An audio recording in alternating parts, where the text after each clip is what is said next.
નમસ્કાર મિત્રો, સ્વાગત છે તમારું એચએનજીયુ સ્ટડી પોઈન્ટ યુટ્યુબ ચેનલના એક નવા વિડીયોમાં. બોર્ડની પરીક્ષા આપેલા તમામ વિદ્યાર્થીઓ માટે ખૂબ જ મોટા સમાચાર સામે આવી રહ્યા છે. એના વિશેની સંપૂર્ણ ચર્ચા આપણે આજના આ વિડીયોની અંદર કરવાના છીએ.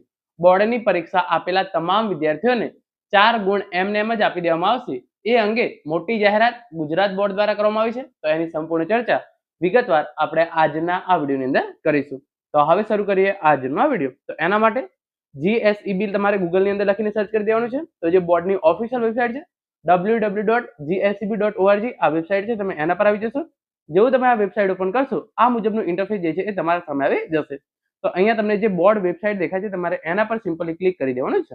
તો જેવું તમે એના પર ક્લિક કરશો તો જે અગત્યના પરિપત્રો છે એ ખુલી જશે અને એની અંદર તમે જોઈ શકો છો ફેબ્રુઆરી માર્ચ 2026 પ્રોવિઝનલ આન્સર કી દેખાય છે, તમારે સિમ્પલી એના પર ક્લિક કરી દેવાનું છે. તો આ અખબાર યાદી છે એ તમારા સામે ખુલી જશે અને એની અંદર લખ્યું છે પ્રમાણે ધોરણ 12 સાયન્સ ભરવાની જે પરીક્ષા લેવાય એની અંદર ગણિત, રસાયણ વિજ્ઞાન, ભૌતિક વિજ્ઞાન, જીવ વિજ્ઞાન અને 1 થી 20 અને અંગ્રેજી માધ્યમના તજજ્ઞો દ્વારા જે છે એ પ્રોવિઝનલ આન્સર કી તૈયાર કરવામાં આવી છે અને આ પ્રોવિઝનલ આન્સર કી બોર્ડની વેબસાઇટ પર જાહેર કરી દેવામાં આવી છે. આ બોર્ડની આન્સર કી જે જાહેર થઈ છે એની અંદર તમને કોઈ પણ પ્રકારની ભૂલ લાગતી હોય તો તમે 4/4/2026 સાંજે 6 વાગ્યા સુધી અરજી કરી શકો છો. એના માટે તમારે 500 રૂપિયા ફી ભરવાની રહેશે. અને અહીંયા જે ખૂબ જ અગત્યના સમાચાર જે 4 માર્ક્સના છે એ બાબતે તમે અહીંયા જોઈ શકો છો. નીચે ઇન્ફોર્મેશન આપેલી છે જે પ્રોવિઝનલ આન્સર કી આપેલી છે. તો અહીંયા મેથ્સની પ્રોવિઝનલ આન્સર કી આપેલી છે, એની અંદર તમને એક પણ વધારાનો માર્ક્સ નહીં મળે. કેમિસ્ટ્રીની અંદર તમે અહીંયા જોઈ શકો છો 1 માર્ક્સ તમને જે છે એ, કારણ કે એની અંદર જે આ પ્રશ્ન છે એની અંદર તમામ પ્રશ્નોના જવાબ જે છે એ સાચા છે.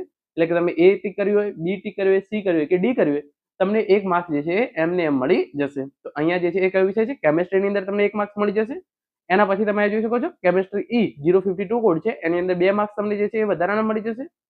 પછી જે ફિઝિક્સની અંદર તમને 1 માર્ક્સ, 2 માર્ક્સ આ રીતે જે છે એ તમે જોઈ શકો છો.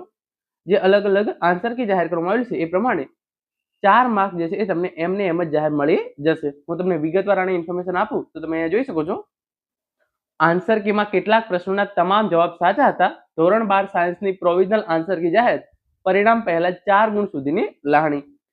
કેમિસ્ટ્રી અને ફિઝિક્સમાં ગુજરાતી અને અંગ્રેજી માધ્યમમાં 4 અને હિન્દીમાં 3 ગુણ જે છે એ વિદ્યાર્થીઓને એમને મળી જશે. તો ધોરણ 12 સાયન્સની અંદર જે છે એ જેટલા પણ વિદ્યાર્થીઓએ પરીક્ષા આપી છે ગુજરાતી અને અંગ્રેજી માધ્યમના વિદ્યાર્થીઓને 4 માર્ક્સ એમને મળી જશે અને હિન્દી માધ્યમના વિદ્યાર્થીઓને 3 માર્ક્સ એમને એમ જ જે છે એ મળી જશે.